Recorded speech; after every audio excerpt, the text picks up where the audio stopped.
I'm gonna spawn a Fleming. No! No! Don't! Sup. Sweet Jiminy Christmas. You could just feel the whimsy in the air. It feels like New Year's was just the other day, but it's just about time for good old Saint Nicholas to come down and give gifts to all the boys and girls. But there's a problem. As we all know, earlier this year Santa was captured by a foreign nation, so he isn't coming around this year, and now we gotta look elsewhere. And what other place is better than the old reliable information superhighway? I can't think of a better gift than some glorified shitpost being put into my favorite game. Pretty much since video games dropped on the computer, people have been tinkering with their favorite games. Whether it be reskinning some sprites or adding new content. Some people just skip that process altogether and just make their own games from the ground up. These concepts would grow into huge staples of gaming, and when stuff gets that big, it's expected that some people would take advantage. For example, a little website called 良いニュースは嘘だってことだよ。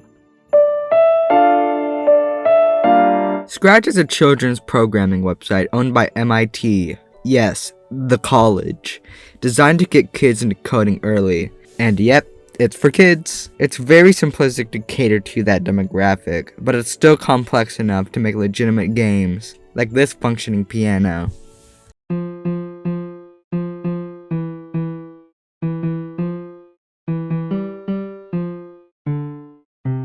As a kid, I was way better at making games, but sadly, I've lost that touch. But I did make this.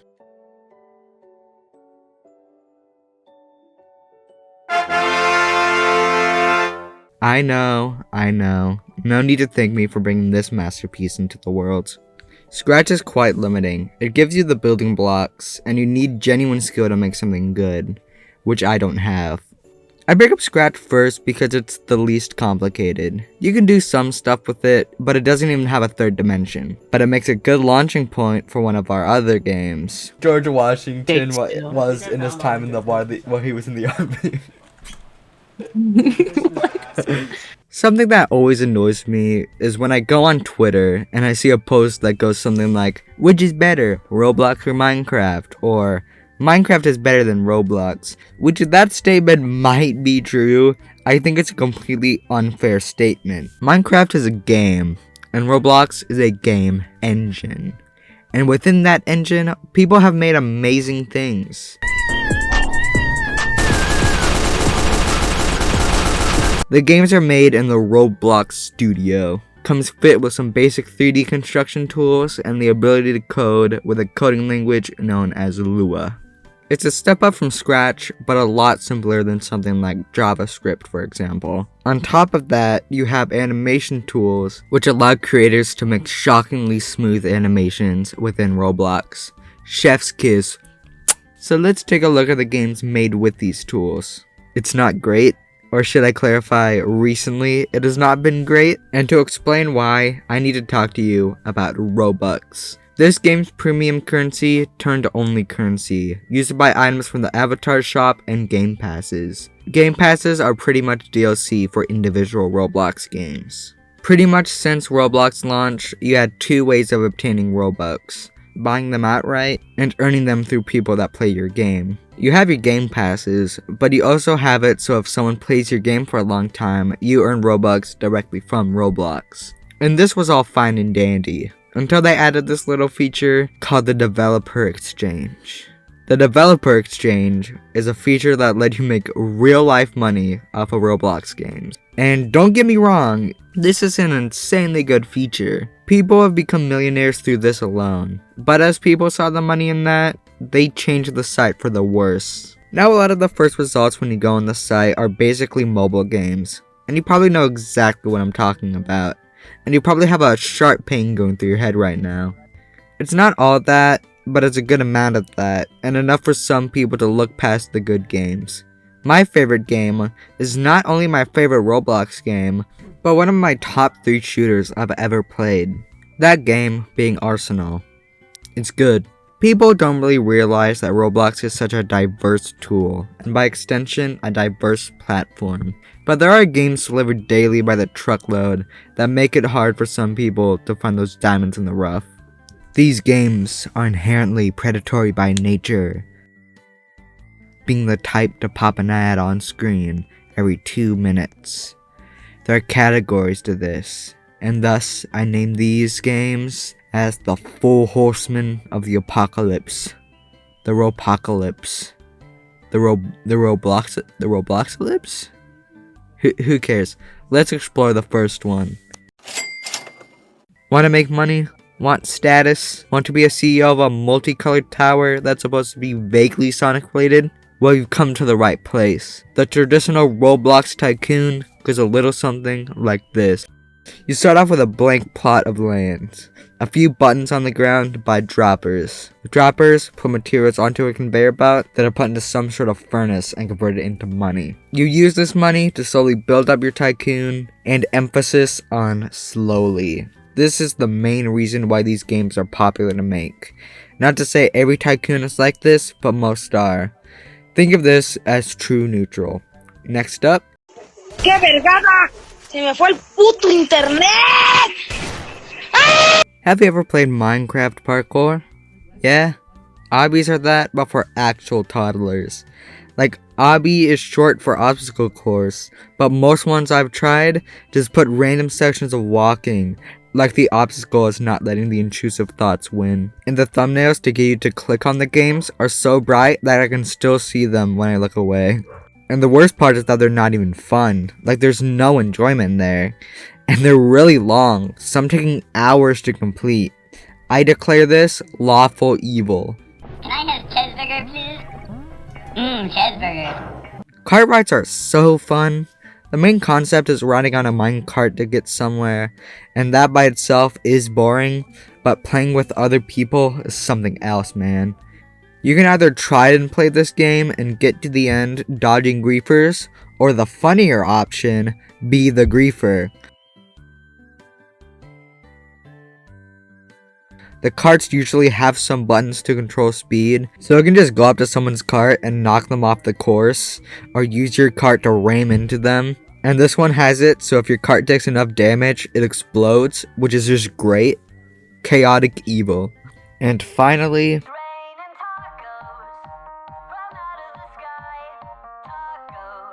role-playing, it's quite divisive. Being a retired role-player myself, I went through hell and back, and I would still say that I greatly enjoyed my time. Role-players can be some of the coolest people. I'm talking about someone in particular. I know you'll be watching this. You know who you are. Roblox makes a great platform for role-playing, since you can create worlds to play in relatively easily. I was a member of the Danganronpa fandom, and found myself role-playing in the Roblox games. Nowadays, I just play D&D to get my fix. Awful good. People can make truly great games in Roblox. It's just a shame that people use those tools to make slop. I didn't know where to put this, but I have these magnificent mugs. Okay, on to our next segment. This part of the script is empty. Give me 1 second. Hey, do you have anything I could put here? Yeah. Alright, go ahead. Little Big Planet. Oh, Little Big Planet. Now this right here is my childhood. Hi, I'm Mother. That's my boy.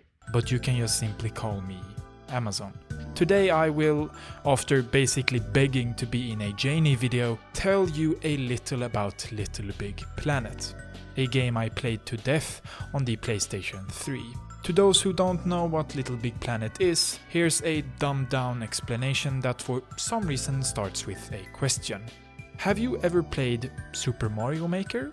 This game is basically just that, but with a Toy Story-like aesthetic mixed with Yoshi's Woolly World's graphics. What makes Little Big Planet different from Super Mario Maker is the somehow even deeper level creator, alongside its fleshed out and kind of amazing main story. Now, don't get me wrong, the main story of Little Big Planet is not something I could make a 4-hour video on. but what the level editor brings to the table would break said table and turn itself into a supermassive black hole because of the pure weight. The features here are what make up almost every single level in the main campaign, down to the movement of the camera and its cutscenes, vehicles, and fully fleshed out enemies and boss fights. It's so good in fact that making completely different games like twin-stick shooters, racing games, fighting games, and full-on feature-length movies are more than achievable. This expansive toolset made way for the community to make some absolutely crazy levels, not unlike its spiritual successor, simply titled Dreams, which takes the Little Big Planet formula to new heights. Big Planet, if you may. Full-on action RPGs have been made in this strictly 2D game, which more than sufficiently illustrates why Little Big Planet, a game about a dude that looks like a dirty drag, is such a landmark title and more than deserving of its, at the time, high review scores.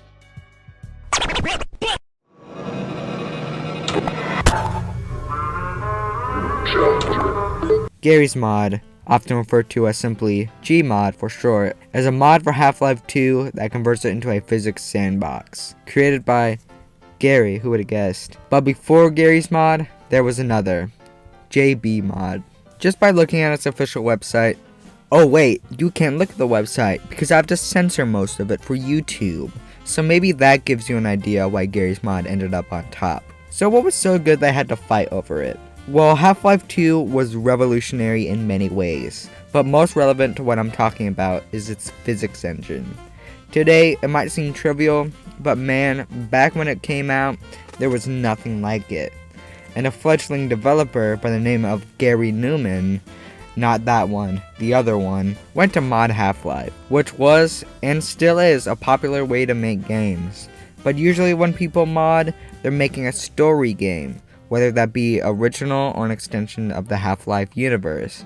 But Gary had a different idea. Give you nothing but an unused beta feature, some weapons, and some Half-Life models and characters, and just let people have fun. That's fun on its own, but the main appeal is in the title. Let's talk about it. Oh no, you want me to talk about this? I can explain. Yeah, years ago I was going on a mod downloading spree, and some random mod I downloaded had added a bunch of title screen images that you're seeing on screen. And no matter how much I remove all my mods or re-download the game, it won't go away. They're just part of my game now. Oh, I gave it away. Yeah, it's This game uses the Steam Workshop better than any other. It's a game literally built around it. Pretty much anything you can think of has been turned into a mod. Want Santa Squidward from the SpongeBob Christmas special? Here you go. Want a dubstep cannon that can play any song you want? Go wild. It's truly amazing. The modding scene is active to this day, with new mods coming out regularly, so it's an infinite stream of content you can mess around with. The workshop has many categories for mods, but I think the only one worth talking about are the Swagger Souls here. Hey guys, it's me, Swagger Souls. Garrys Mod has spawned some downright famous game modes, most notable of which is Prop Hunt. Prop Hunt is like hide and seek, but as a hider, you can turn yourself into a book, and as a seeker, have a firearm. This game mode became so popular that you can now play it in Call of Duty games built in. Another great game mode is Trouble in Terrorist Town. What do you mean I can't say that on YouTube? Fine. Trouble in Traitor Town. You and a group of people are put onto a map. One traitor with a mission to kill everyone. One detective with special items to find the traitor, and however many civilians. Everyone has a gun, but you gotta be careful when you use it. If you kill someone who was innocent in an accident, you're for sure gonna be next. It's a great social game on par with Among Us. So what's next? Let's see, oh, Dark RP. God yeah, I tricked you into listening to my roleplay rants twice now. Haha, I win. Dark RP is a bit different though. You definitely see some stuff reminiscent of Dark RP on Roblox, but nothing can truly compare to the real thing. So Dark Eye Peak is a little like this. You're in a small town, usually Detroit-esque, given the choice of a list of occupations, mostly illicit jobs like drugs and arms dealers. You just go around, talk to people, base up, and try to make some shmoney. It's hard to get into it, but it's worth the hurdle. Like another game I will talk about in the future, wink wink, nudge nudge. All of these games I spent way too much time on. I have 220 hours on Gmod, and if I saw how many hours I have on Roblox, I would be sick to my stomach. And yes, I'm actively adding to that number. I think people today are too quick to bash on something because it's popular or for kids. Rather that's to appease friends or to be the contrarian. I always come in trying to like something, so when I say I like or dislike something, I truly mean it, and I'm not being guided by the opinion I made about something before going in. Maybe that's why I like Roblox so much. Maybe it's because I'm a child. Maybe the reason why I have so much time in Garrys Mod is because I like seeing the big explosions from my nuclear bomb mod. Maybe I'm just dumb. Well anyway, I had fun making this video, the first collab I've ever done. A huge thank you to the amazing Amazon, go check out his channel. And don't tell him I said this, but he might see me on his channel sometime soon. Happy holidays, bye bye.